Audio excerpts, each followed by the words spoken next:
I'm back. Okay, I'm going to say that that is a perfect example of being attacked. That would just happen right there. Perfect example. Everything's fine. Just to give an update, Chris is on the computer taking his course in order to get his promotion tomorrow. It's set in stone. He already got his promotion, but he has to take a study course online. My computer crashed. All right. He thought he lost everything. He thought he lost the 20 hours worth of work that he already put into it. So that's why he's like, ah! No, it simply froze on, needed an update because of the change of time and stuff like that. It's the clock. I fixed it for him. Took him a couple of minutes. So now he's okay. He calmed down. I told him, go take a break. Go drink some iced tea or something. Go calm down.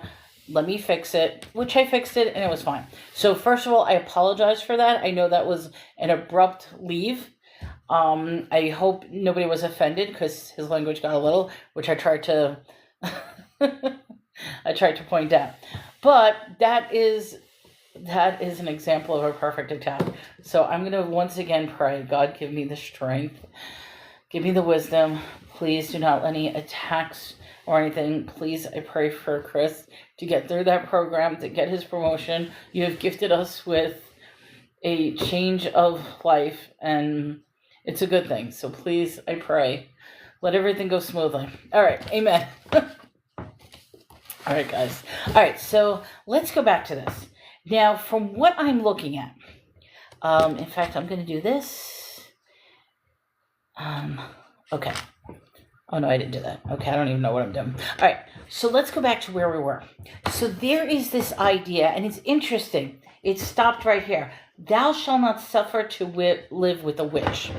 That's going back to that there are witches. It's acknowledging in the Bible that there are witches. Now, back in the time with the Pharaoh, when Moses was showing the miracles of the Lord to the Pharaoh through his staff, his sorcerers were also doing the same miracles. Now, each of those miracles were overrode by what the Lord did, but it gave me that question that maybe the gods of the Pharaoh did have a power. That's what allowed the sorcerers to mimic those miracles. And now, this is almost bringing persecution of witches. Because it's saying, thou shalt not suffer a witch to live. So, why would the Lord say that? You know what I mean? I mean, okay, I feel like that's where the disconnect is right now. Because the Lord is a very... there's a dark undertone. And why would he say, thou shalt not, don't let witches live? Wouldn't he say, let's instead embrace, love them, and try to convert them? Not make it to the point where you want to kill witches. And that's where I'm getting a little confused, is that he is so against people that he even wants to kill witches. And I feel like this is what's leading to the whole Spanish Inquisition. It's leading to some of the atrocities of what we did in the name of the Lord. And it says, whosoever lieth with the beast shall surely be put to death. Okay, so now we're getting bestiality concepts in. He that sacrificed unto any god, save unto the Lord only, he shall be utterly destroyed. Okay, so now the Lord once again is acknowledging that there's other gods. So we can't deny it. There are other gods, period. The Bible says that the Lord is saying his tenets and his covenant is now saying that, yeah, no witches, no other gods. So there is this acknowledgement that that stuff does exist. It is real. And my question is, how real is it? I mean, because we've already seen magic, we've seen miracles, we've seen sorcerers, we've seen divinity. There's so many things that we've seen in these first two books. So let's keep going. Thou shalt neither vex a stranger nor oppress him, for ye were strangers in the land of Egypt. So vexing, I'm assuming cursing. Don't curse a stranger nor oppress him. So this brings back the question we had earlier in regards to immigration. Yeah, they were immigrants to Egypt, which turned to slaves, and they then were freed. Ye shall not afflict any widow or fatherless child. Okay, so that's sad. Like if a woman's husband dies, you don't want to hurt them, or a fatherless child. If thou afflict them in any wise, and they cry out unto me, I will surely hear their cry. So actually I shouldn't say that's a good thing. He's basically saying that I will hear their cries if they cry out to me. So it does make me sound like the Lord does listen to us. My wrath shall wax hot, and I will kill you with the sword. Your wives shall be widows, and your children should be fatherless. Once again, where is that all-loving, powerful? Right now, I feel like he's very, very vengeful, consequence, judgmental, vindictive. I read this, I don't see where the love is. If thou lend money to any of my people that is poor by thee, thou shalt not be to him an usurer, neither shall thou lay upon him usury. I have no idea what that means. I gotta look that up. Usury, usurer. That's a word I need to look up. I have no idea what that means. I'm gonna say, if thou lend money to any of my people that is poor, thou shalt not be to him I almost want to say what do you call it? A loan shark. Is that what a usurer is? A loan shark? I don't know what usurer is, but it makes sense if it's a loan shark. We'll see. If thou at all taketh thy neighbor's raiment to pledge, thou shalt deliver it unto him that the sun go down. Okay, that's talking about clothing. For that is his covering only. It is his raiment for his skin. Where shall he sleep? And it shall come to pass, when he crieth unto me, that I will hear, for I am gracious.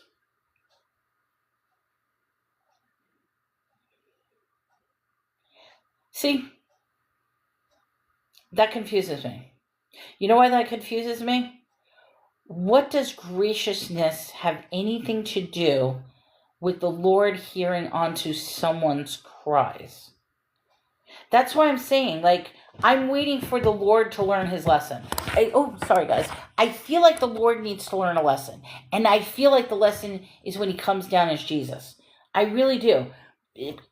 Because right now, there's such dark undertones to these commandments. That this covenant that he's building with his people of Israel. The Israelites. But let me go on. Thou shalt not delay to offer the first of thy ripe fruits and thy liquors, the firstborn of thy sons, thou shalt give unto me. Okay, in what way? What way? Sacrifice your first sons?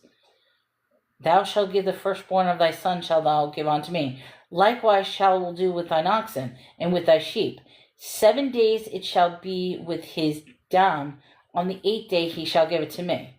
Okay, that's the circumcision again. And ye shall be holy men unto me, neither shall ye eat any flesh that is torn of beasts in the field, ye cast it to the dogs. Okay, so now we're once again getting into veganism, whether not to... Peg says, I don't understand what you're saying. In regards to what I'm talking about, the Lord, or what I'm saying here? I'm reading Exodus chapter 22. And this is a continuation of the covenant that the Lord is making with the Israelites. And the problem that I'm having is, I feel like this covenant, the things he wants us to do, is not necessarily good in nature. I'm feeling like that there's a dark undertone. If you weren't here for my theory, my personal theory is, and like I said, this is the first time I'm reading the Bible, so I want to see if this happens or doesn't happen. But my personal theory is that the Lord is the spiritual son of God. Very different person. So God is the one that created. God is all-loving, omnipotent. He's the one that created everything. The Lord is his son. The Lord is the one that created things on the earth. And is bound to the earth.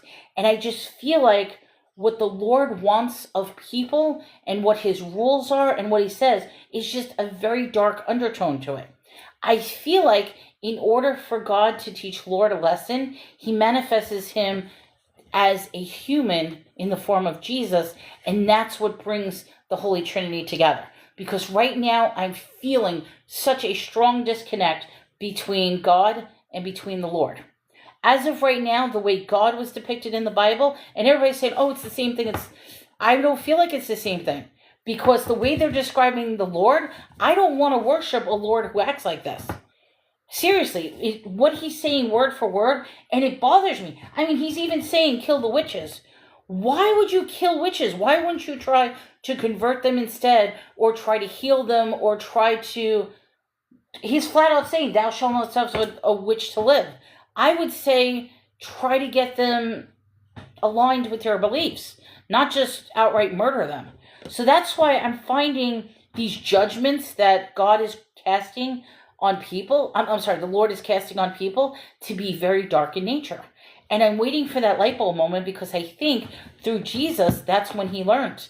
Thank you so much, Sarah. I appreciate it. And welcome back. I apologize with what happened. It turns out Chris thought he lost everything because the computer crashed.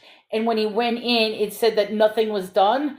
All it required was a reboot. So I rebooted the computer, got him back to where it is, 97% done. So, because he's like, I spent all this. So he's good. We don't follow at least all of the laws in the Old Testament. And that I know.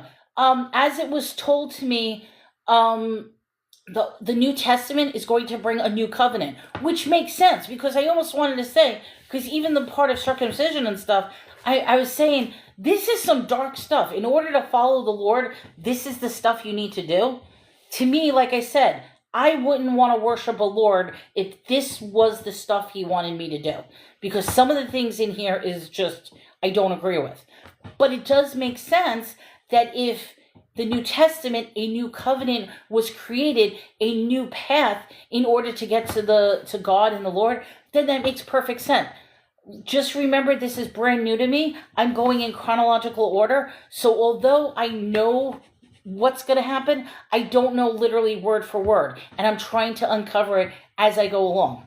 We just need faith, because he is all-knowing. And faith is a good thing at this moment. And I hope you understand. I know you're coming into this late. A couple of people already know the story. I'll tell the story real quick. At this moment, I am a non-believer who is reading the Bible for the first time, although I do have a religious background. So my experience from religion is whatever sitting into a church and having them push upon me verse by verse and what their interpretation is. I never took it into myself, and I never had that faith. Now all of a sudden, there's something in my life that changed. There's so many things that changed. And I'm literally at the point where I'm taking this Bible and I'd be like, okay, I really want to be proven wrong. All the misconceptions I had of the Bible, all the past history, the painful past history that I have, I want to override that, and I want to take this, that this really is the Word of God, that this really is how I should lead my life. And if that's the case, then answer and prove it to me as I read this and as I go along. Because my hope is, about the time I get to the end of it, that I will fully lock in my faith on where the direction should be. Or it could be the other thing. I may get to the end of this and say, you know something, guys? I read this whole thing and I'm realizing that this is not for me. I don't know where I am, but I think the excitement is since I started this journey, I'm only on day 19. I started this 19 days ago. So basically for the past 19 days, I am here talking. And so far there's been so many changes, positive changes in my life. My skin's getting better, my health's getting better, my demeanor's getting better, my happiness is getting better. I'm enthused about something. Sarah says, I'm so excited for you. You realize it is the infallible Word of God. That's how I said that coming into this. That's the open mind I did. I says, okay, guys, when I open this Bible up in the beginning, I'm going to take it that everything in here is absolutely true. That's the open mind that I'm going for. That was a big step, because remember, that wasn't my opinion before I started. So I was going into it, says, okay, guys, I'm going to take this, that this is all true. Now that I'm accepting that this is all true, now let me read it to see if it actually means something to me. Does what these words have a message for me? Am I going to you know what? I'm going to use the word. Am I going to receive the message? As of right now, And I'm not saying I'm against it, but I think this is where the light bulb moment is coming to me. Because I gave a great scenario. Chris loves the scenario. And I says, they always say how Jesus takes the wheel. I don't believe Jesus is taking the wheel in my life. What's happening is I'm taking the wheel of my own life. But Jesus is the roadmap. This is the roadmap. And he's all the signs through the road. It's up to me which direction I'm driving. Chris is my passenger who's coming with me. He's going to be encouraged by what I do, whether I go left, right, up, down. He's going to be with me along the way. But he wants me to make the decision on which way I'm going. And right now, I'm driving. I'm learning. I'm driving. Maybe I might crash into things, but I'm still driving. I might be going roundabout which ways. For those of you who've been here, you know, like I'm completely ADHD, so I'm all over the place, but I've never felt so strongly about something that I feel like this is what I need to do. That's why I'm on this path. But for the time being, these two chapters are really bothering me. And what's bothering me is, on one end, it's still showing to me that the Lord is separate from God. I feel the disconnect. I see a disconnect. What they're describing is two different people than what it should be. I feel like they're going to come together. And when they come together, I think that's where it's the necessity of the Trinity. I believe that's when they come together. And then it will make sense. Because I feel like that Jesus is going to learn his lesson. Is there a translation button on here? I don't know what that means. Okay, I guess there's no translation. In one of my other programs, you could press it and automatically translate what it says. But welcome to the show. Hopefully whatever you said is a positive thing. That's all I can say. Somebody wrote, God bless you. Thank you so much, Zai. Welcome to the show. So that's why I'm reading this, because I really want to prove myself wrong and all the misconceptions I had over the years. Also, for me, this is also a forgiveness, because I turned my back on the church for how they failed me. And I condemned an entire group of people and an entire religion for the actions of a few individuals. And I'm trying to learn to overcome that. And because I'm trying to learn to overcome that, I feel like this is the most important journey that I'm on right this moment. So that's why I'm reading.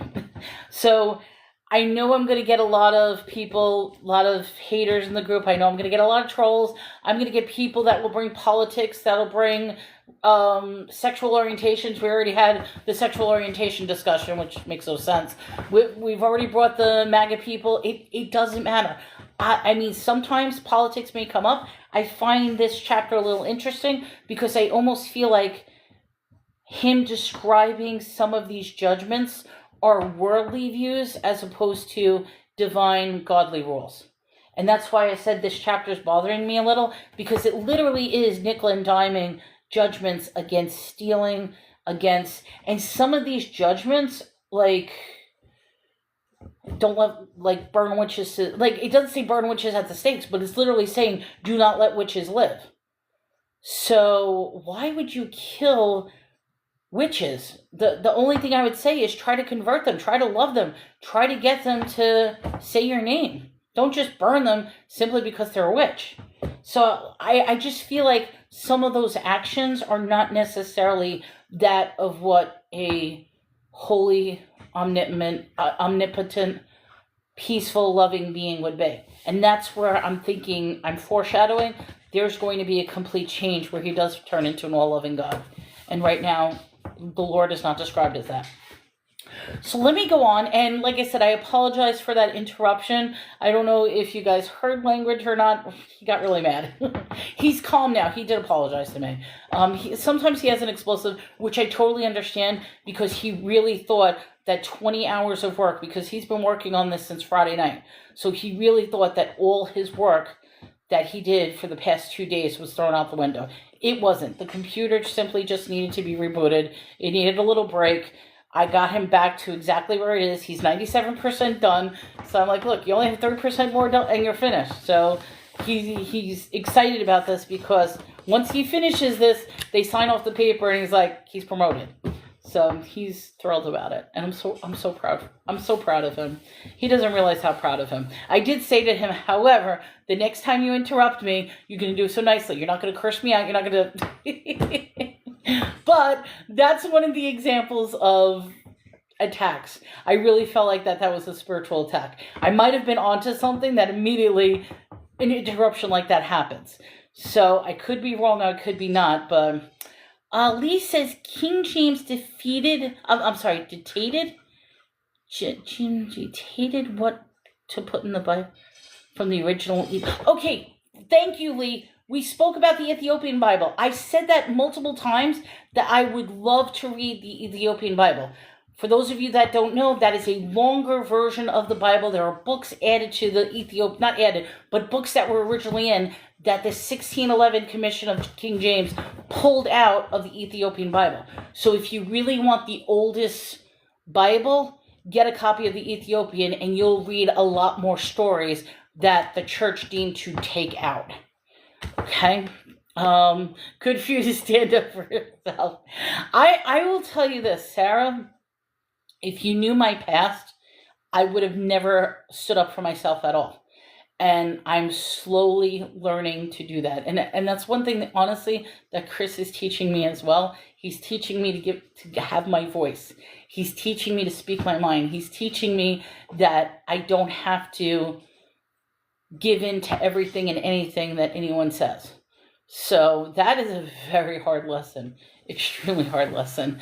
Sometimes it gets a little too overwhelming for me because I do have PTSD and I do have panic attacks. And sometimes when it gets bad, I will shut down completely. And he knows what happens when I shut down. And but I didn't shut down today. I think that's a good thing. I almost did. I almost completely shut down. But I took a breath. I told him, take a breath. Let me fix the computer. Let me restart it. I'll get you right back to where you were. That's exactly what happened. He's better. He ended up taking some coffee, took some iced tea. So he's in a better mood. And he feels better that he only has 3% and that his work wasn't destroyed. But I do understand how he would have felt if he put all that time this weekend in and if everything was destroyed. I could see on your face, and you're here smiling. Oh, okay. you can tell instantly, like, the demeanor change. Like, I know, I almost like lost it for a minute. But I'm glad everybody, I put it on pause, but it turns out pause only allows 4 minutes. I gotta learn. I wish they would have so it shut down the live. I just ended up going right back on the live. So I'm glad everybody joined me. So the Queen writes, everyone keeps bullying you. Okay, I have a question for you, and this might be a harsh question. Why do you think they keep bullying you, Queen? At this time, I do not accept duets because I don't know you. I don't want a co-host. That is for the safety of the group, and that is but if you ever want to duet together, contact me privately after the show, and I would more than likely do it. I mean, I'm assuming you're doing like a talk host duet sort of thing. Unless you're just talking about you want to snip it and do, I have no problem. You can take any bit of my my talk and do whatever you want with it. But if you want to write it down, you could put it in. But okay, lots of times when we talk, I bring in my own personal life in. I have been bullied all my life. I really have. And even in these shows, I get the drive-by trolls, and the first thing they say is my weight. I want to say, no kidding. I'm like, no kidding. Okay, so I don't fit the definition of thin. You know something? I've known that all my life. I don't care. I could be happy in my skin. I could smile. I could be happy. I could brush that off. And you know something? There are times it'll hurt. Okay, so you're overweight yourself. I'm not going to say I'm literally overweight. I just want to express my feelings. Okay, well, if you want to express your feelings, put it down in the chat, Queen, and we will pray for you. We will ask the prayer warriors as well to pray, and we will tell you. But unfortunately, I don't do any co-hosts unless that's something that's already thing. I tried it once the other day. I meant to bring in a friend of mine as a co-host, and because I can't figure out the proper things, I totally brought a random stranger in. And it was actually funny. The random stranger was all dressed up in Halloween, a little weird dude. But we had a little battle. We had a good time, and he logged off. But both of us were like, that was the strangest encounter we ever had. So maybe that was meant to be. Maybe that's one. But that's okay. Like I said, put it in the chat, Queen. We will send out a prayer. I think I try to teach this to his kids, and this is a lesson I taught originally. Like, everybody assumes just because I'm Jewish, but I don't support it. Okay, you have every right to have any view that you want to support, whether you support one or the other. That is your right. You do have to always accept the fact that there's going to be opposition. This is a lesson that I teach to his kids, which they're my stepchildren now. I love the fact that I have children in my life. That's one. But I say to them, I says, when they come up to me and say, look, they're bullying us, they're making fun of them, and this is what I say. I say to them, your entire life, you are going to be bullied. I says, this is the harsh reality. I'm not going to sugarcoat it. I'm not going to fluff it up. You are going to be bullied your entire life. You are going to be bullied by people who are jealous of you. You're going to be bullied by people who are different than you. You're going to be bullied by people who are just so upset with their own lives that they look to you as a weaker person just to give a rise from themselves, that if they can make your day bad, it makes them feel better. That is all an attack. And I says, this is the time for you to learn how to accept it. Are you going to take those words that they give you and destroy your own self? Are you going to take the words they did and just ignore what they have to say because their opinion means absolutely nothing? Are you going to cry at every moment? I says, there will be times you'll cry. There'll be times you'll be upset. There'll be times, but you have to face the fact that in everything, I says, it'll even be when you go to your job. I says, no offense, you're even going to have bullying issues with your spouse, with your friends. There will be times that they will say something or do something or in a different way where you will feel like you're being bullied. This is a time that you have to overcome it. And Sarah says, Melanie, I hope those kids know how lucky they are to have you. You know something, Sarah? Here's the thing. I can't have children. This is okay. This is where the tears are going to come. I'm going to try not to cry. I personally cannot have children. I had a issue medically that I ended up hemorrhaging really, really bad. And this was a couple of years ago, and it was found that I can't have kids. And that really, really, that hurts. And I was always put in a position where I was taking care of other people's kids. Like, at one point, I was a daycare worker. I used to do so many events because I worked as I was a bank manager where I worked in the community, and I did lots of programs. I was on 2 non-for-profits. We dealt with kids. So, I mean, I have this wealth of experience with kids. And I've always wanted my own kids. And that's why when I said to Chris, when we met him, because none of his girlfriends ever wanted anything to do with his kids. And the first thing that I said to Chris, I'm like, they might not accept me, and I'm no replacement for their mom. I says, however, they are the most important things in your life. They are going to be the most important things, and I will protect them. I will teach them. I will guide them the best way that I can do it. Now, granted, I mean, this is just me. That's what I said to him. I says, now, the interesting thing is I come from a background where it isn't religious or spiritual based. He has a very strong background, so he always instilled on those children Christian views. They went to church. Their grandma was very, very religious. So me coming into this family as, not that I'm non-religious, but I didn't align myself with the same beliefs, that was a little difficult at first. I'm having the open mind that I want, and why this is so important, particularly since he wants to marry me. He wants me to be his woman. He wants me to be with him the rest of his life. And I want to be with him the rest of my life. So I feel like I said to him, I says, if we're doing this journey together, then allow me to do this journey to find myself, if I can align myself with that spiritual belief. So back to what we were talking about, bullying. I explained to the kids that their whole life, they are going to be bullied. And sadly, 2 of the kids are special needs to begin with. So it's like, in talking to them, it's hard because I know they're going to have an even harder time. They're going to have an even harder time because of how the world perceives their disabilities. And the only thing I could do is just provide for them, make it stronger, make them loving, and we'll see what happens. I mean, it's very hard. When the little one, it's actually the stepsister. She comes on the bus, and when she's crying, I got teased at school, I got this and that, and I try to tell her, I try to lift her up. I'm like, whoops. I try to lift her up. I try to make her feel better, because instantly she wants to turn to violence in order to fix. And I'm like, that's not the way. You can't just lash out and be violent. You can't just punch somebody because you're going to get made fun of all the time. But I give her like alternates, like different things she can do, things she can say, things she can do. Because the worst thing that you can do to somebody is ignore them, is treat them like they don't exist. You treat them like they don't exist, that's the worst thing you could do, because that's exactly what they're looking for. They're looking for attention. They're looking for that rise. They're looking for something that's going to upset you. So, yeah, kids are very mean. And I have... you know what? I almost want to say we all have horror stories. It's not just... Okay, I'll say this. It's not just the fat kids. It's not just the geeks, the nerds, the dweebs, whatever the word is nowadays. I don't know. I'm still learning the modern day lingo. But it's not just them.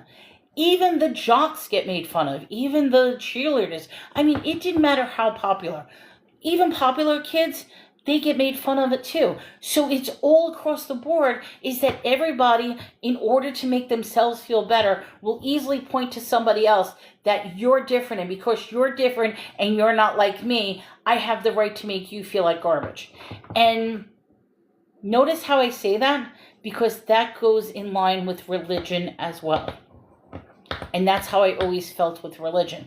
If you are not aligned with the religion, then you do get treated badly. You get treated, there's a fly in here.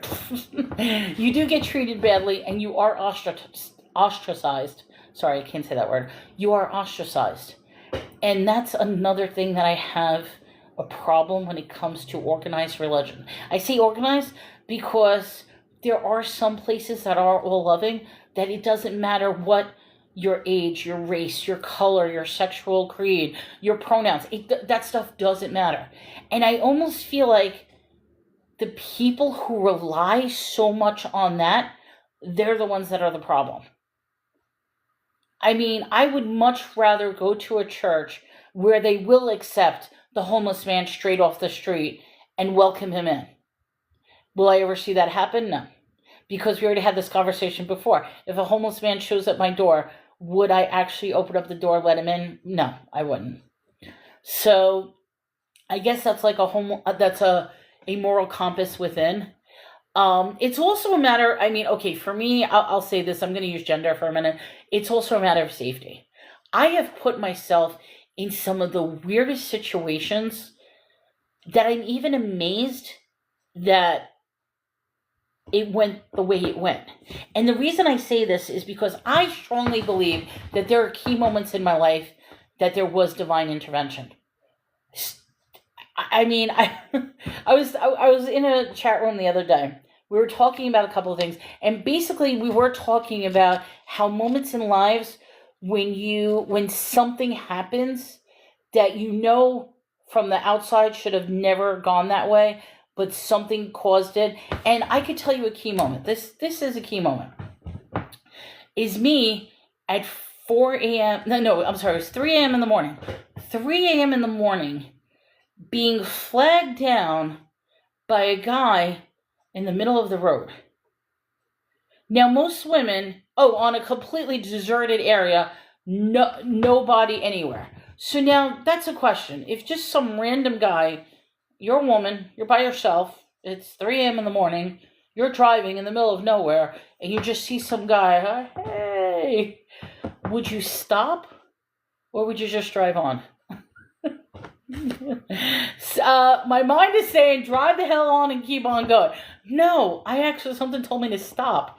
that I needed to stop. And the reason that I needed to stop was it ends up that he was in an accident with his wife and his kid, and he was calling for help, and there was nobody. There was no phones, no nothing. And I was like the first person that saw, and we had to go to the accident scene, and it just so happens I had a phone. He didn't have a phone. This was a time when, it was years ago when phones really weren't popular, but I had a cell phone. I had a car. And it's like, something told me to stop. No, most of the time I would just drive on. At the same time, I've been in occasions where there's somebody in the middle of the road, and they look like a serial killer. They're about to kill me, and I'm gassing it to the floor and race. But the point I'm trying to make is, it's like, I don't even know what I'm trying to make. I'm rambling on. I'm sorry, guys. The point I'm trying to make is, you can't judge somebody just by the simple way they look. And I think that's part of what the Bible is teaching in some cases. Because, like the whole story of Lot with the angels are coming down to visit Lot. They're inside his house. He doesn't know that they're angels, but he welcomes them immediately into the house. He feeds them, he clothes them, he washes their feet. And then the men from Sodom and Gomorrah are outside banging on the door because they're like, bring out the angels, because they want to have sex with them. Which I think is, are you kidding me? They want to have sex with these angels? Anyway, they want to have sex with them. And the guy's like, no, here's my daughters instead. Have sex with them. Don't have sex. And this is stuff in the Bible. Like, I'm shocked about this. I mean, this is stuff in the Bible.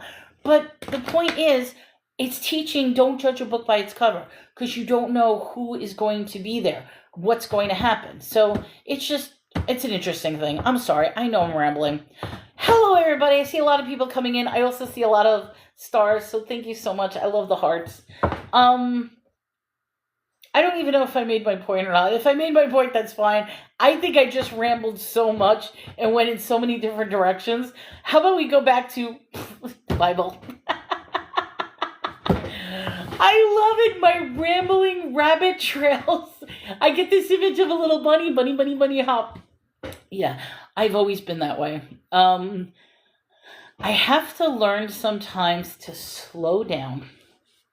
Yeah, because I've been told, when I get overly excited about something, I am too...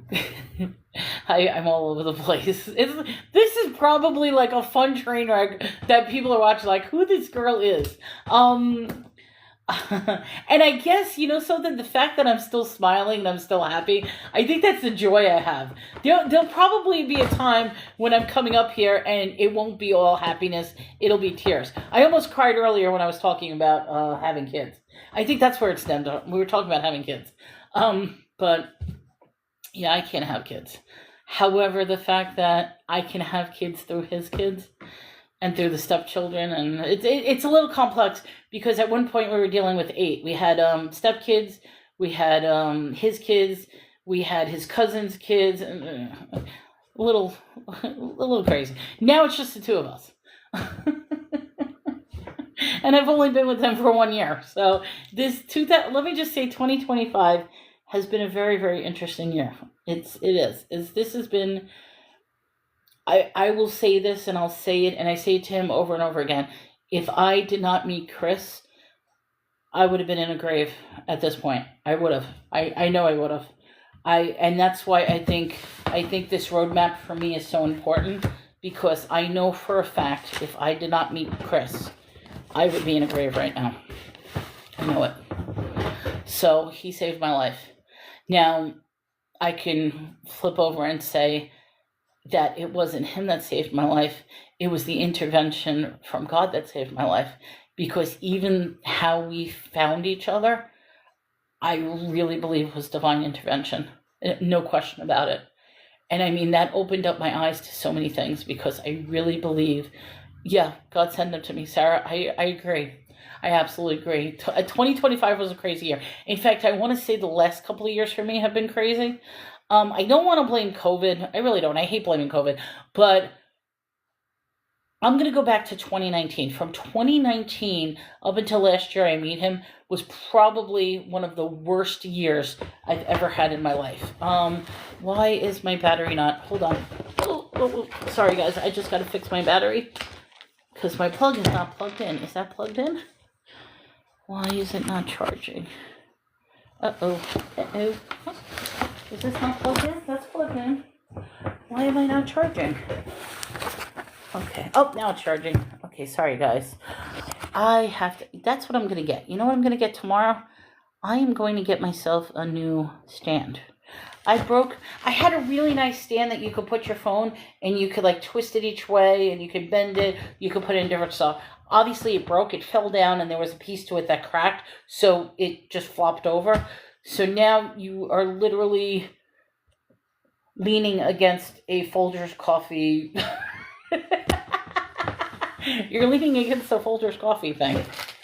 So, and it's hard because I like the other one because it had something where I could plug it in. I thought I had this plugged in, but it wasn't plugged in. Now it is. Okay, but yes, I agree, Sarah. God sent him. Sounds like my tripod. Oh, I have a tripod that's wobbly. That's another funny thing.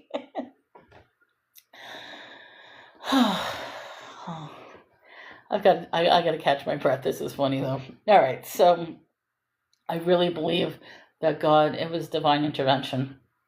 If there's one thing I'm just going to complain about, I'm going to make a complaint. He has an explosive temper, but it's an explosive temper for like 2 minutes. Like when he gets angry, it's like, but then it's like, it's just that initial burst. Like you saw how he came out. It's like, ah. But then as soon as I talk to him, he's fine. He's a ginger. Absolutely. He holds true to the ginger. Yeah, he's a natural redhead. So yeah, he's a natural ginger. So, and I mean, I'm not knocking him down, but that's the one fault. But what I'm grateful is that he's able to realize it instantly after that initial. Instantly, he can calm himself down. If he didn't have that ability to calm himself down instantly, then I probably wouldn't have been with him. Because for me, it would have been too much of a reminder of my past. I was in I can't even say this. I was in very, very abusive relationships. Extremely. And I mean, we're talking about even to the point that I was hospitalized from some of the physical repercussions of what was done to me. So I think what was happening is after my last relationship, and I gave up on everything, and I gave up on everything. I'm like, that's where I thought life was going to be the end for me, because I didn't want to live anymore. I didn't care.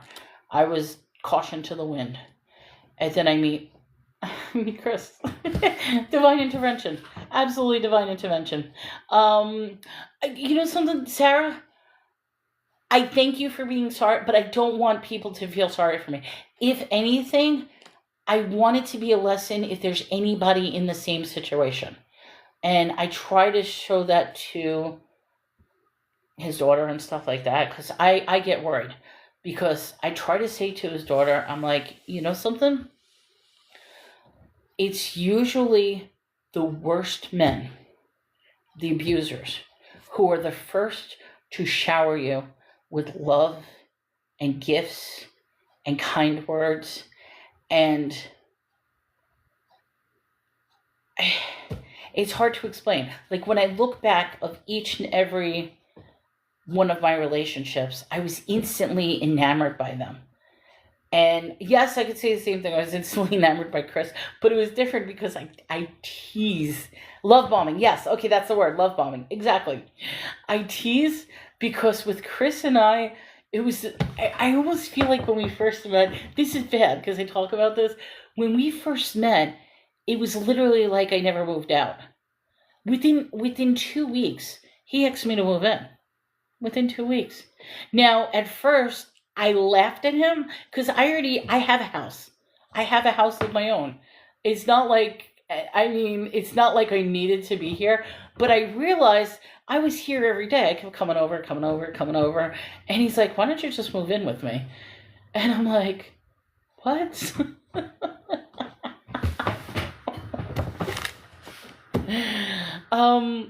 And the funny thing is, we did not actually go out on a date until 2 months after we met. I laughed about that because I was already moved in at this point. And we decided to go out for dinner. And it's just the two of us. And I'm sitting there and I'm looking at him. And I said, do you realize this is our first date? And he's like, what? I says, it's 2 months later. And this is the first time we're dating. I'm like, we did this backwards. We moved in first.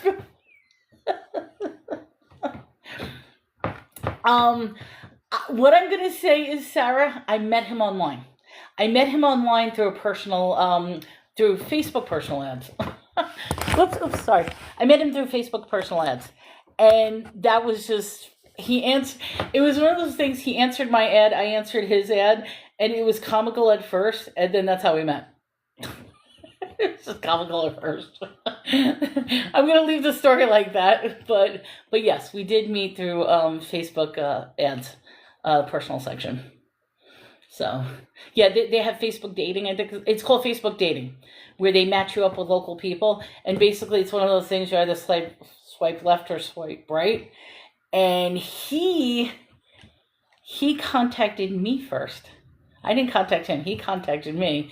And, or did I? No, he contacted me because I didn't even bother messaging anybody. So he contacted me with this long message on things that he's looking for.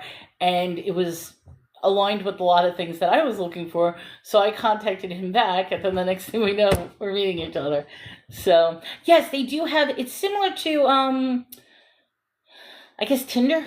Tinder's the ones that you swipe. It's actually legitimately a Facebook dating site. You can get it through the app. It's called Facebook Dating, and it matches you up, and you can decide. What I like about it is it matches you up with local people, so you can decide how many miles you want the person to live. Like, do you want them within like a 5-mile range, a 25-mile range, 50-mile range, 100-mile range? I actually love that feature, because anytime I ever did the whole dating thing, they were matching me with people that were hours upon hours away. With this, you're able to stay within a mile parameter. So anybody that comes up on your thing would just be people that are local. So I thought that was a very nice feature. I also warn against Facebook, against dating sites in general, because you're going to meet a lot of garbage out there. Let me just say that. I started, before I met him, I started doing a series on dating nightmares, I called it, because it was like every single one of my dates was literally a nightmare. Something happened. And I started creating this list of expectations for men if you're going to date me. So when I told him some of those expectations, he looked at me like, I'm telling you, the men you find out there is horrible. So,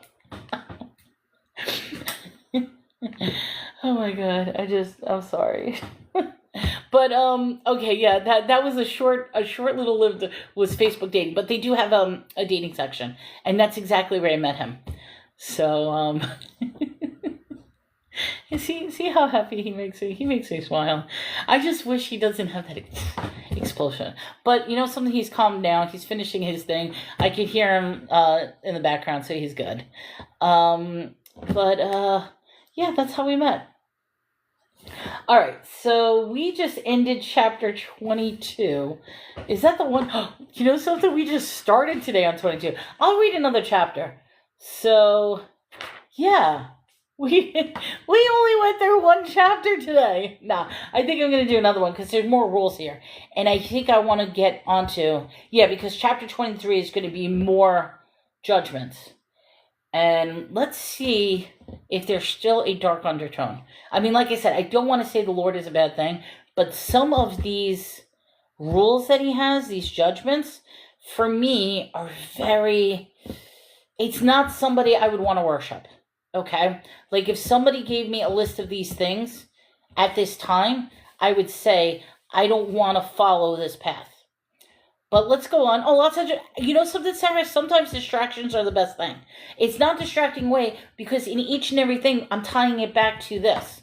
So, as long as it's positive distractions. But yeah, let's go on. And if anything comes up, just write it in the chat. Hello to everybody who's coming in. Welcome to the show. And thank you so much for the loves. We're still getting lots of love. I love that the number's going up, so I appreciate it. All right, so we're on Exodus chapter 23, still talking about the judgments. Let's see what more the Lord has to say of what he wants. Thou shalt not raise a false report, put not thine hand with the wicked to be an unrighteous witness. You know something? For me, that's an important one. I almost think that's, and I'm going to, and I want to bring this into modern times for a minute. I almost want to bring it to how people will, what's the polite way to say it? I'm trying to say this polite. How people will create false reports on other people just so that they can watch their demise. So, for an example, what I'm talking about is like how people will lie about their exes to make them bad. How people will maybe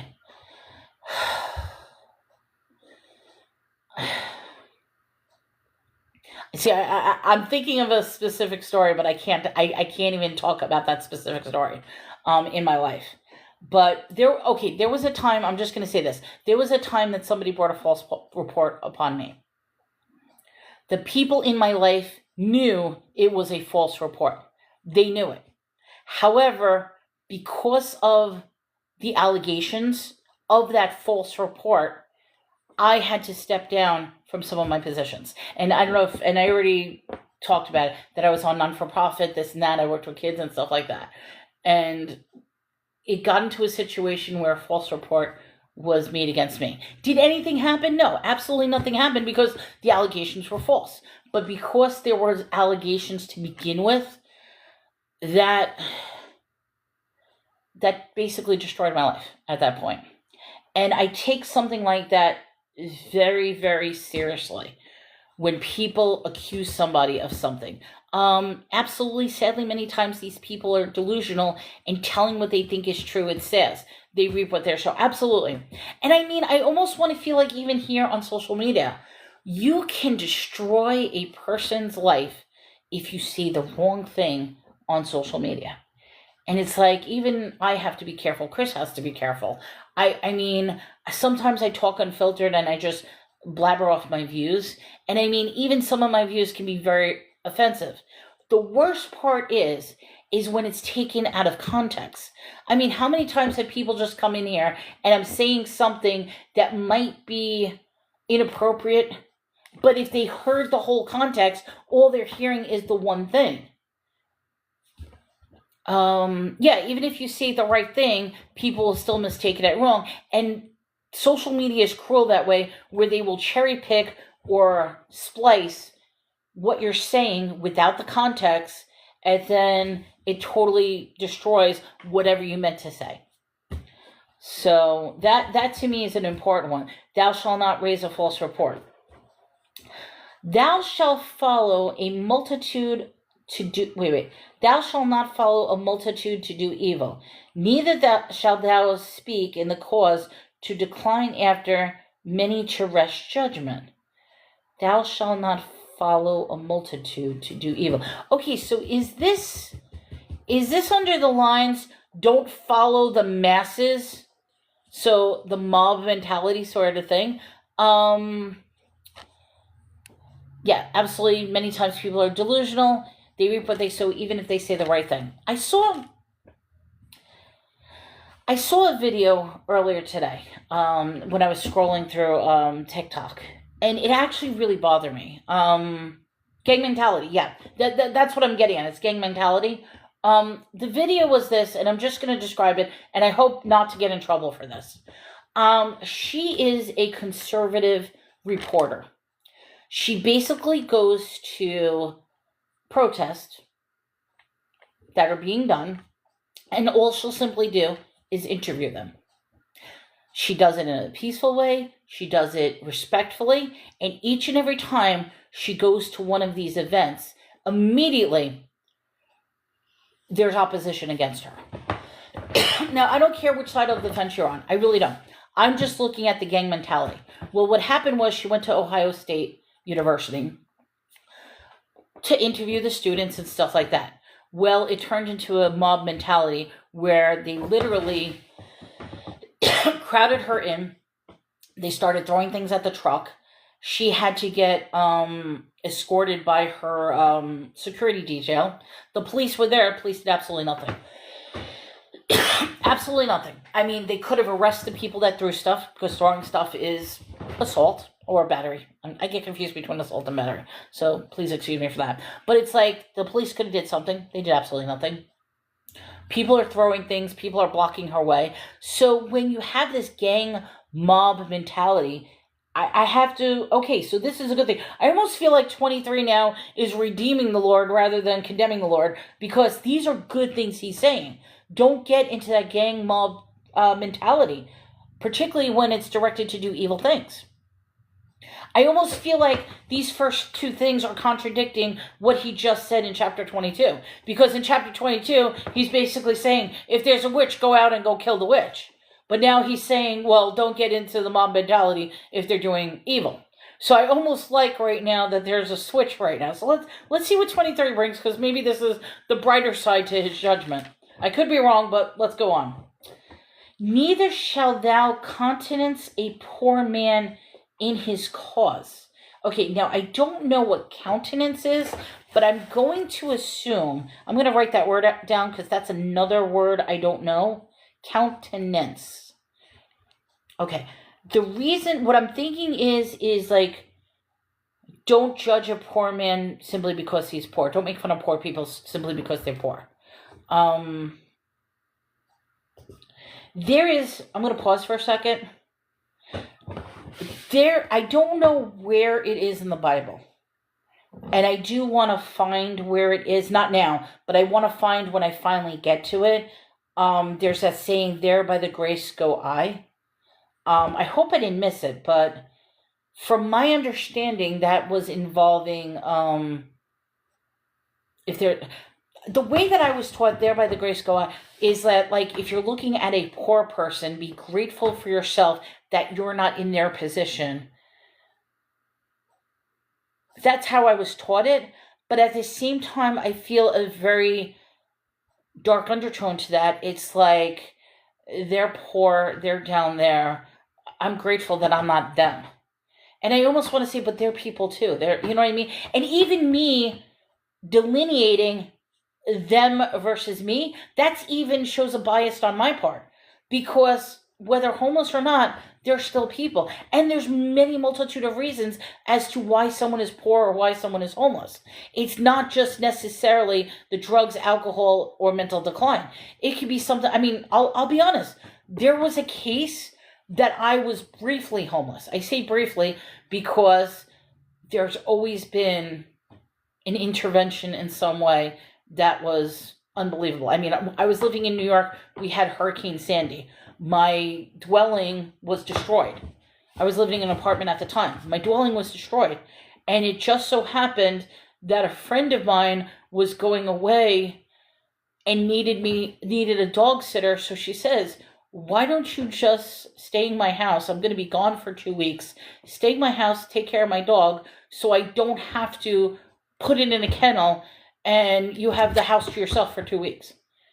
And I mean, that sounds silly, but that was the 2 weeks that I was able to find a new place, a new apartment, you know what I mean? There was another time that there was a short time, and this was a second hurricane. I'm always getting hit by hurricanes. This one was Hurricane Ivan. I'm laughing because you wouldn't think New Yorkers would be subject to hurricanes. That's why they were so bad, because they hit an area that never gets hit by hurricanes. So then the second one was Hurricane Ivan that ended up hitting. And once again, the dwelling that I was in was destroyed. And we ended up going to my mom's for a short period of time before I was able to find a place.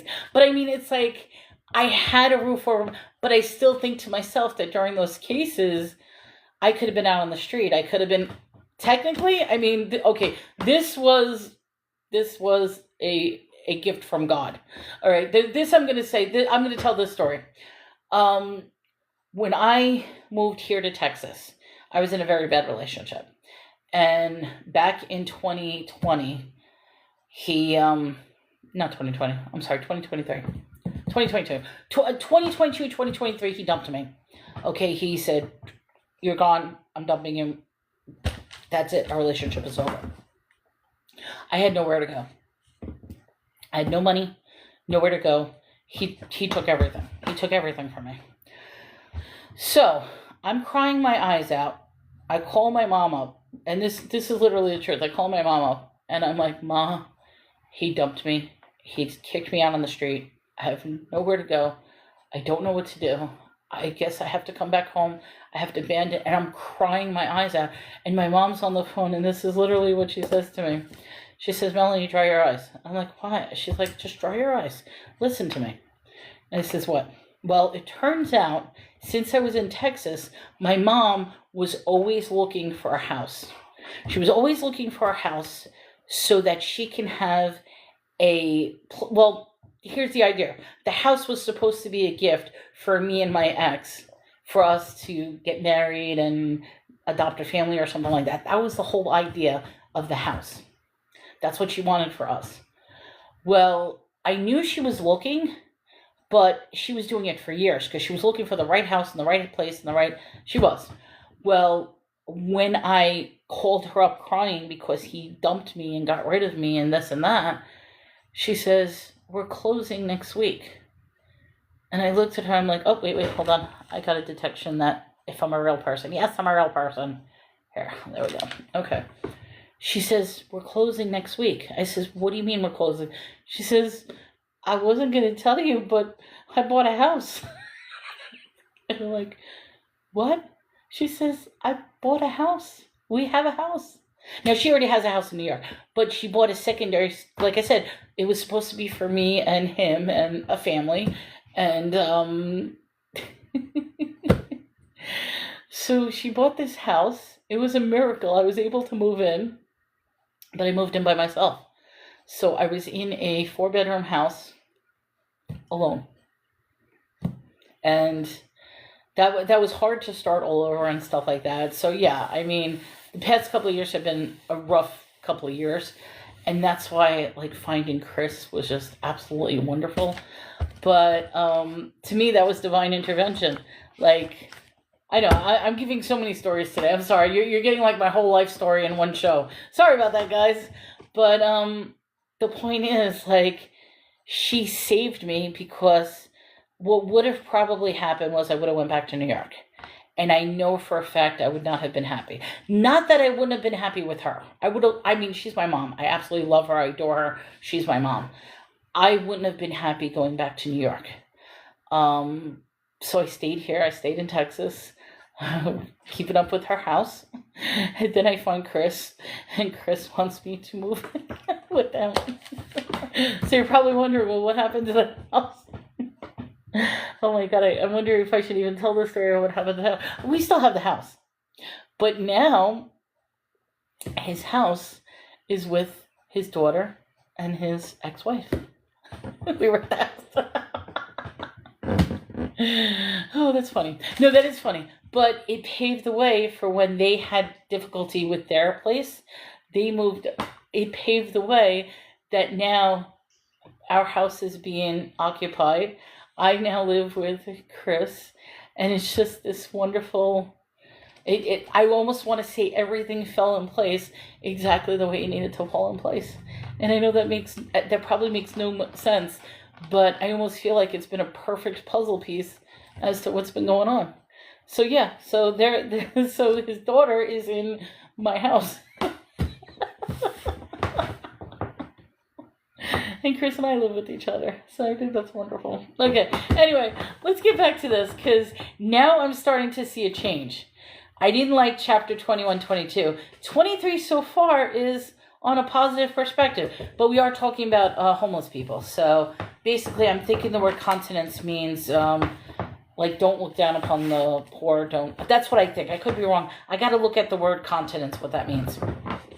All right, so let's see. If thou meets thy enemy ox or his ass going astray, thou shalt surely bring it back to him again. Okay, so go get the animals that run away, bring it back to the owner.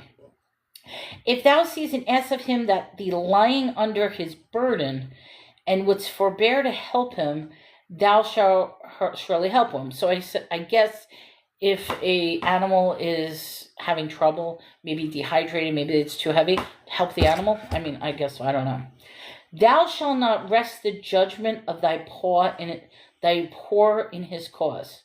Okay, so don't be judgmental against the poor. I like how they're bringing the poor into the picture. So don't be judgmental against the poor. Keep thee far from a false matter, and the innocent and the righteous slay thou not, for I will not justify the wicked. Keep thee far from a false matter, and the innocent and righteous slay thou not, for I will not justify the wicked. Okay, I understand but I don't understand what they're saying about. Let me go to chapter 23, layman's terms, verse 7. I'm just going to go in layman's terms. This is layman's Bible, makes it a little easier. Verse 7. Be sure never to change anyone falsely with evil. Never sentence an innocent or blame person to death, for I never declare a guilty person to be innocent. I never declare a guilty person to be innocent. I will not justify the wicked. It's interesting that the layman's term says that. I will not justify the wicked. In modern day society, I'm just thinking in now compared to then, I almost feel like, and forgive me if I say this, our laws are counterproductive of what the Lord wants. We say innocent till proven guilty, but you know something, truthfully, if you follow the way the law is and how things go, it's not innocent until proven guilty. It really, really isn't. Our system is not designed by that. You may say it is. Our system, I really, really feel like when it comes to our whole judicial system, that needs a complete overwrite. Because there almost is a sense, if you know the right people, if you have the right money, if you have the right lawyers, that you will have a better sentencing or consequence than you would if you didn't have to. I agree. Judicial system has been corrupt. See, I'm trying to say it nicely without, but you're on the right track. That's what it is. The judicial system is corrupted. And when it comes to the judicial system, and I'm going to say this carefully. You're blunt. No, I'm glad you're blunt. I'm trying to have the filter. I'm going to say this carefully. The judicial system is designed that they would rather you say guilty, and they will give you a far less sentence than for you to proclaim yourself as innocent and go through the whole trial. Okay? That's the way the judicial is signed. So you can literally say guilty to a crime. It depends on the crime, of course. You can literally say you're guilty of a crime, and they'll give you something like probation for a crime. And as long as you're good during that probation, then it'll be absolved from you, and you're fine, as long as you don't do anything bad during that time. You know what I mean? Compared to if you legitimately didn't do the crime, but all the evidence is stacked against you, and you were to say you're innocent, it goes back to that false witness too. Yeah, it does. It does. So I personally I have issues with our judicial system. And like I said, I feel like it's almost going against what the Bible is saying, which is funny because in the judicial system, you swear an oath onto the Bible, or nowadays they changed it to whichever religious text that you believe in, like raise your hand, like, you know what I mean? But that's just interesting. So far I'm liking this chapter. This is a good chapter. Thou shalt not take no gift, for the gift blindeth the wise, and the perverteth the words of the righteous. Thou shalt take no gift, for the gift blindeth the wise. I don't know what that means either. See, now we're getting a little confusing. 23:8. 23:8. Let me see what that says. The Bible tells us not to swear oaths. Is that what that means? Okay, so see what I'm talking about? It's just proving my point. It's like our society is specifically going against the Bible because we do have to swear an oath. 23:8. Take no bribes, for a bribe may make you ignore something you clearly see. Bribe makes even a righteous person twist the sword. Okay, so now that makes sense. Okay, so when they say gift, they're talking about a bribe. I didn't understand that when they're like, take no gift. What are they talking about? Okay, that makes more sense to me. Also, thou shalt not oppress a stranger, for ye know the heart of a stranger, seeing ye were strangers in the land of Egypt. Okay, so this is a comparison. That's a different verse with the oaths. Yeah, it probably does say about oaths as well. I don't know where it is, but I just find that interesting that you swear on a Bible, or when the president is put into, takes the oath of office, he does it on a Bible. Although interesting, okay, this is not to bring up politics, but this is just an interesting little weird tidbit that the second time Trump took office, he didn't put his hand on the Bible. Just a little tidbit. Okay. Kind of interesting. There's whole conspiracy theory on that, but I like to learn about conspiracy theories just for the fact that sometimes they are fascinating. A lot of times I don't believe in the conspiracy theories. Some of them I do believe in, but a lot of times I don't. But yeah, there's this whole conspiracy theory as to why he didn't put his hand on the Bible. But I'm not going to get into that because that's going to get politics and whatever. Okay. I like this. Thou shalt not oppress a stranger, for ye know you are the heart of the stranger, seeing you were strangers in the land of Egypt. So it's almost like they know you love all the conspiracy. Me too. And like I said in the show earlier, Sarah, a lot of conspiracy theories are backed up by the Bible. And I may start introducing some of those conspiracy theories as we talk about the Bible, because I know where they intertwine with each other, but I like learning about them. I really do. Some of them are really, really far-fetched. I mean, they're really out there. It just makes me wonder, okay, I have this crazy, you're like, yes, please. I have this crazy idea, and I know this is going to sound weird, and it will conflict the Bible, but I almost feel like that there's no such thing as new thought, as new ideas, as new anything. I almost want to say that anything we thought of, imagined, created, a story, both fictional, fantasy, anything like that, in some way has actually already happened, will happen, or is a remembrance of another time. I personally do believe in the whole different dimensions, I do believe in different dimensions. Whether they're concurrently going on at the same time or whether they're just memories of the past, I don't know. But I have this strong belief that, and that's where there was a question the other day that said, if I were to drop dead right now, where would my soul go? And I couldn't answer that question because I strongly believe at this point in my life that when they describe hell, hell is actually part of our existence here on earth. And if we don't learn the lessons here, we're going to be repeating them over and over again. I want to be proven wrong. I can't wait to get up to hell in the Bible. I don't know when we get to hell, if it's not until all the way till Revelations. But right now in the Bible, where I'm at, hell does not exist. Heaven doesn't exist either, with the exception of heaven being defined as the firmament.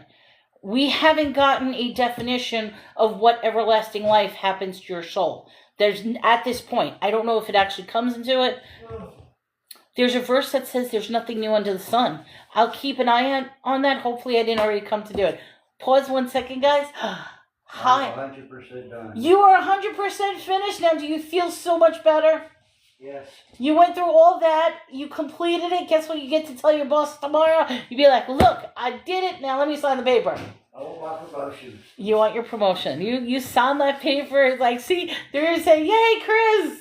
Yay! Yeah, I talk too much, Chris. I'm sorry. I say I don't give personal information, but they know what's going on. They know about your promotion. They don't know where or anything like that, but Sure. I'm good for you. You know I'm not going to give personal details. I know. I talk too much, though. I do. They're so proud of you. You feel better, though? I'm glad. Me too. I'm going to finish this verse. You're hungry? Okay. Let me finish this chapter. Yeah. What? This is a long chapter, though. I'm just going to go up to chapter 24, and then we'll stop. This has been a great thing. But we're still going, because this is a long... Exactly. See, Sarah says, we don't know what company or city or anything like that. Exactly. So, well, anyway. So, what was I talking about? I'm sorry. Okay, so there's a verse that says there's nothing new under the sun. That's what I believe. So I almost want to say that our existence can be hell on earth, but that's where the discussion I came in. Are you existing or are you living? Because for me, I take every day as an appreciation, a joy, something to learn, something new or different. I would think for those who exist that this plane becomes hell for them. Interesting theory. I'm waiting for the biblical discussion of heaven and hell and where your soul goes, because as of right now, it hasn't gone that yet. And the only definition of heaven is in Genesis right now, that heaven is what separates the waters above from the waters below. That's the one and only definition we have. So I want to see what happens now. Okay, so...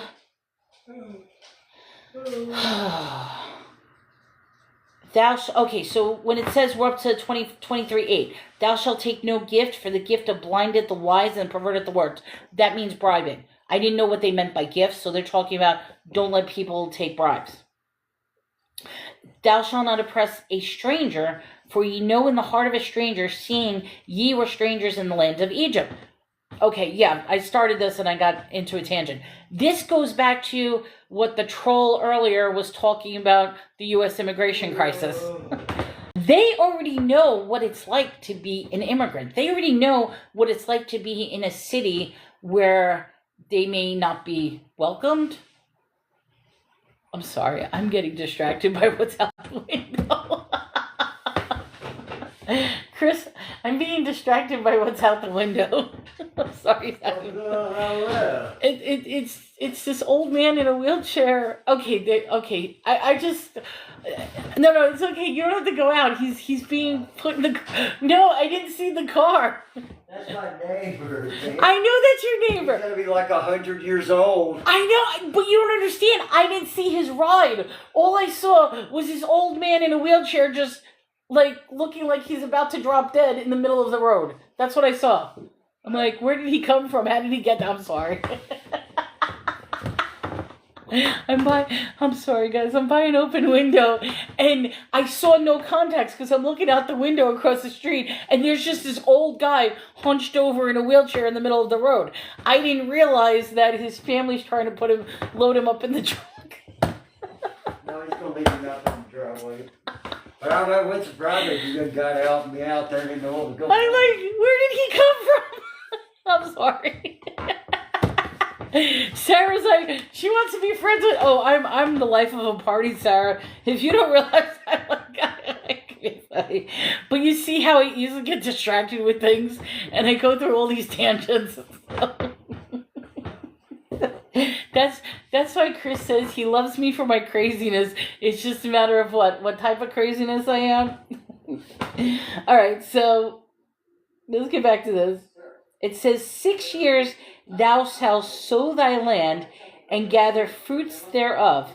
But the 7th year thou shalt let it rest, and lie still, that the poor of thy people may eat, and what they leave the beasts in the field shall eat. In the matter thou shalt deal with the vineyard and thy olive yard. Okay, I want to know who actually does that. Nobody does that. All right, but this sounds like what farmers do today as far as rotating crops, if that's the word to use. Because what they're saying is you can use the land for 6 years. In the 7th year, abandon the land, let the poor people have whatever's on the land, let it rest, and then in the manner thou shalt deal. Okay, so let that rest. Go deal with your vineyard and your olive yard while they're eating that. I don't think that happens, but I think that that's paving the way for crop rotation. So that's a little interesting little thing. Okay, 6 days thou shalt do thy work, and on the 7th day shalt rest. So once again, he's bringing in that idea that the 7th day is for rest. That thine ox and thy ass may rest, and the son of thy handmaid and the stranger may be refreshed. Son of thy handmaid and the stranger may be refreshed. So that's once again inviting strangers in? I don't know. It says, reminds me on Sabbath, rest on the 7th day. Exactly. Now, okay. Interesting little historical thing. And I think this is a bad thing to say, but I'm going to say this. You ever wonder why in the Jewish religion, the day of rest is Saturday, and in the Christian religion, the day of rest is on Sunday? Wouldn't you think the day of rest should be on the same day? Now, the historical significance of that is if you are closed for one day of the week, that would mean all the markets are closed. So by separating the two religions and creating one on one day and one on the other day, then you will have markets open 7 days a week. Bingo, Sarah, somebody changed the calendar. Yes, thank you. They changed the calendar. So now you have this delineation between Christian beliefs and Judaic beliefs where the day of rest is on either Saturday or Sunday, and by having that line severed the two of them, it creates 24-hour markets at all times. Just saying, that's where some of the changes that men do to the word, and I mean, you got to look at it that. But I will be, Sarah, I really believe the 13-month calendar is where we need to go back. Technically, as I understand it, Sunday is the first day of the week. Yes. But not in... Sunday's the first day of week. In corporate world, Monday is the first day of week. And in Judaic, Saturday is the day of rest. So, yeah. If that works. Which would make Saturday... Yes, correct. Yes. Technically, Sunday is the first day of the week. Saturday is the 7th, which makes Saturday the Sabbath. But since Sunday is the day of rest for us, Monday would be the... Yeah. And yes, so you know that one. Yeah. For those who don't know, that is a conspiracy theory, which I actually think is highly true, is that we don't have 12 months, we actually have 13 months. October, yes, the root of October is 10. November, nov, means 9. September, sept, means September.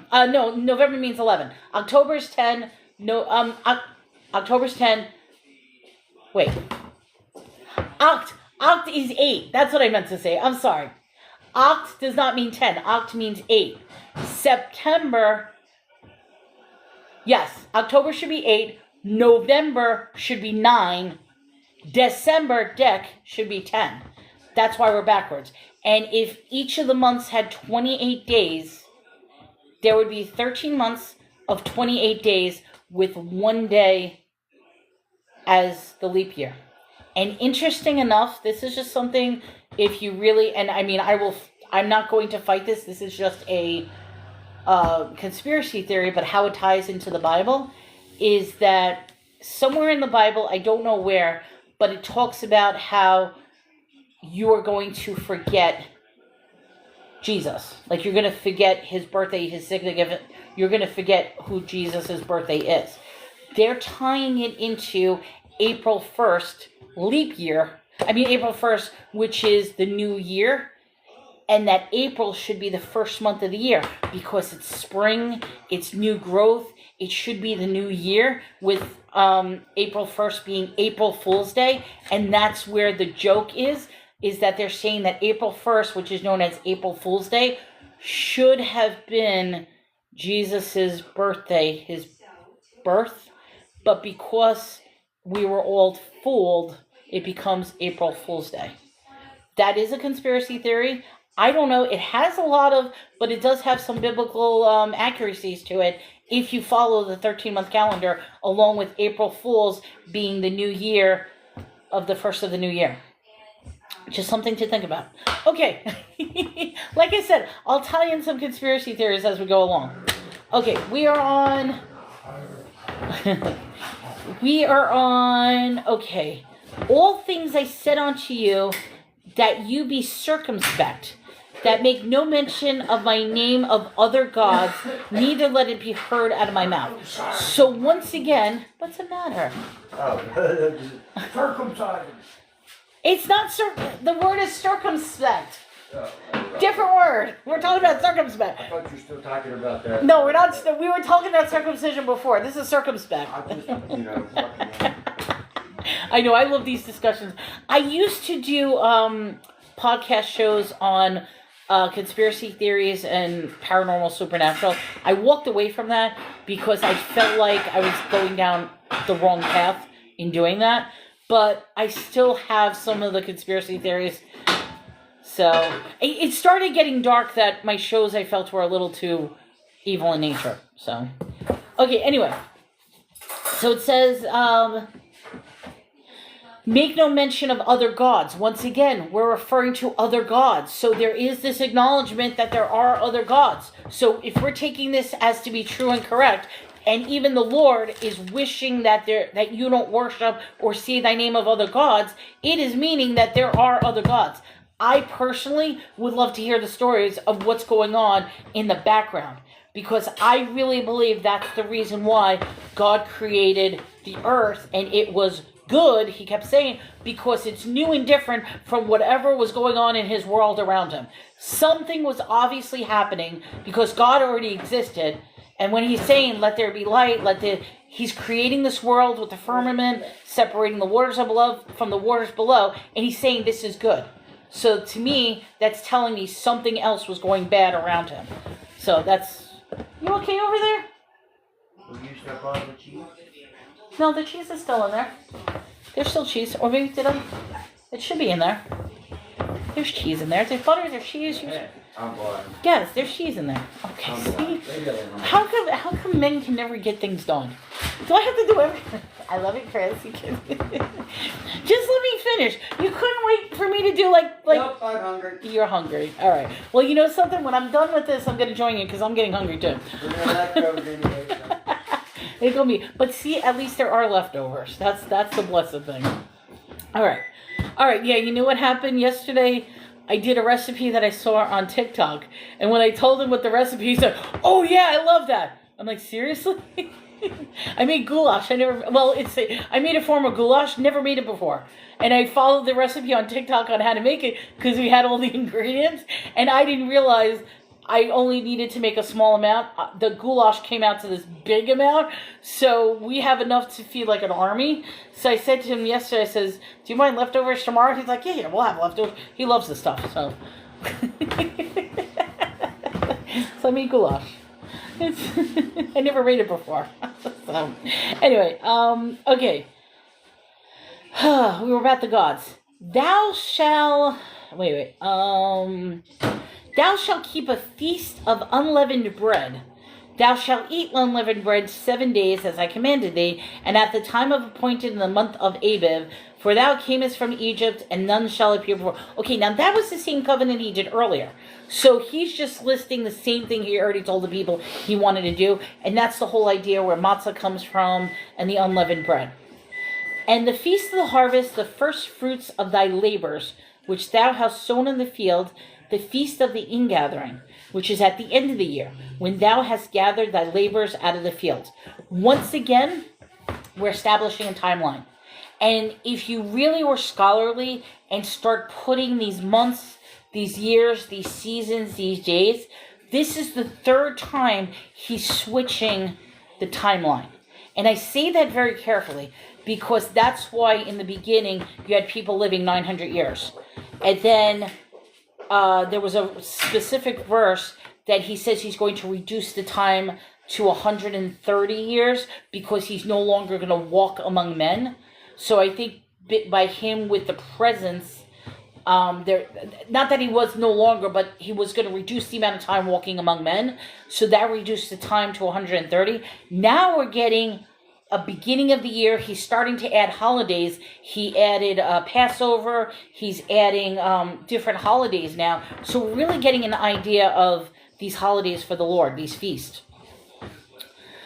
And the feast of harvest, the first fruits of thy labors, which thou hast sown, the feast of the ingathering, which is at the end of the year. 3 times in the year, all thy males shall appear before the Lord God.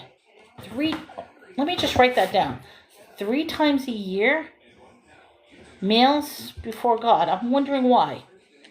Let's find out why.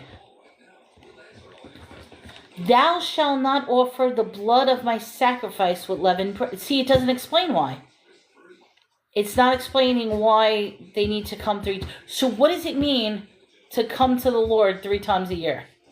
I don't know. Thou shalt not offer the blood of my sacrifice with leavened bread, neither shall the fat of my sacrifice remain until the morning. The first of the first fruits of thy land shall bring to the house of the Lord thy God. Thou shalt not seethe a kid in his mother's milk. Behold, I send an angel before thee to keep thee in the way, and to bring thee peace, which I have prepared. Okay, so now he's actually sending an angel. The 3 feasts. Okay, so those are 3 holidays. What he means, come to me. It's 3 different feasts. All right, let me write that down. So those are the 3 feasts. Now he's sending an angel. So he's sending some sort of divine being. I'm curious because from my understanding, there are different types of angels, and each of these angels look completely different. Nowadays, when you think of angels, it's some cherub with white wings, with a halo above, and all white and glistening, blonde hair, blue eyes, that sort of thing. But then from what I'm taught, biblical angels, if you were to see these angels face to face, which makes sense, which a lot of times when people saw angels, they were terrified, that these things are hideous looking creatures. So I'm curious what this particular angel looked like. I don't know if they're going to describe it, but it says, Behold, I send an angel before thee, to keep thee in thy way, and to bring thee into a place which I have prepared. Beware of him, and obey his voice. Provoke him not, for he will not pardon your transgression, for my name is in him. Okay, so basically saying that the angel, he's appointing an angel, they have to tell him, do not be afraid for a reason. Well, Sarah, I don't know if you know what I'm referring to, but there's the whole idea that if you look up biblically accurate angels, it's like this ball of eyeballs that are like hundreds of eyes and weird looking floating thing. So, I don't know if it actually is described anywhere in the Bible or where they extrapolated those look of these angels, but a lot of these angels are scary looking. So in this, he's saying, listen to the angel that I bring before you, because he's going to have my name in him. If thou shalt indeed obey his voice and do all that I speak, then I will be an enemy unto thine enemies, and an adversary unto thy adversaries. So yeah, I'll be a friend to your friends. I'll be an enemy to your enemies if you do as I say. Praise the Lord. Welcome to the show, J.H. Cabaret. For mine angel shall go before thee, and bring thee into the Amorites, and the Hittites, and the Perizzites, and the Canaanites, and the Hivites, and the Jebusites, and I will cut them off. Thou shalt not bow down to their gods, nor serve them, nor do after their works, but thou shalt utterly overthrow them, and quite break down their images. So once again, he's destroying other gods. He doesn't want people following other gods, but he's acknowledging that there are other gods. I'm still interested in who these other gods are. Ye shall serve the Lord your God, and he shall bless thy bread, thy water, and will take sickness away from the midst of thee. There shall be nothing cast their young, nor be barren in thy land. The number of theirs will be fulfilled. I will send my fear before thee, And I will destroy all the people to whom thou shalt come, and will make all thine enemies turn their back unto thee. Okay, my fear. So now, is fear another form of angel? Is it a demon? Is it an action? He's saying, I will send my fear. Is it simply an emotional fear that they're feeling? Or is my fear an actual thing that he's sending down that's going to do harm to them? So that's a question I have. I will send hornets before thee, which shall drive out Hivati and Canaanite and the Hiviti from thee. I will not drive them out before thee in 1 year, lest the land become destitute and the beasts of the field multiply against thee. By little and little I will drive them out before thee, and thou wilt be increased and inherit the land. And I will set thy bonds in the Red Sea, even unto the sea of the Philistines, and from the desert into the river. For I will deliver the inhabitants of the land into your land, and thou shalt drive them out before thee. That's a mouthful. That really is a mouthful. Thou shalt make no covenant with them, nor with their gods, and they shall not dwell in the land, lest they make this sin against me. For if they serve their gods, it surely be snare unto us. Okay, so once again, he is acknowledging that these people were serving other gods. But he made a covenant with them that if they would do the things he said, these are the people that escaped from Egypt. If you do the things I say, here's my rules, here's my judgments, here's my commandments. If you do these things, then you shall be under my rule, and you will gain the benefits, the favors. Thank you. You will gain the favors of the Lord. See, he's better. Sometimes I can't find the right word. So I would say chapter 23 is the positive side of some of his rules. Chapter 21 and 22, very dark rules. I'm sorry. I almost want to say that chapter 22 doesn't even belong in the Bible. I'm sorry. Reading what he's saying in 22, this to me, even the language, like in chapter 23 and the language he's using. Sarah said, Chris is over there eavesdropping on our conversation. Because he's listening, he's going back. He's eating right now. I'm going to be joining him in a minute, so I'll be ending this soon. But I just get this feeling that I don't think chapter 22 was written in the name of the Lord. And I know that's probably blasphemous to say, but to me, this sounds like it's a text that's interjected just so that they can rule over people and control people, because I don't see how this is a loving, omnipotent, all-knowing God that's telling you exactly how much you're going to be charged if an oxen is killed, if your slave gets away. It even made a loophole for slave masters to keep their slaves as opposed to giving their slaves back or freeing them. So he just freed people from slavery. The Lord just freed people from slaves, from their slavery, from their bondage. Why is he now giving a step-by-step guide on how to keep slaves and how to... Like, does that make sense to you? That's why I'm trying to figure out, is that like a book that they changed or added?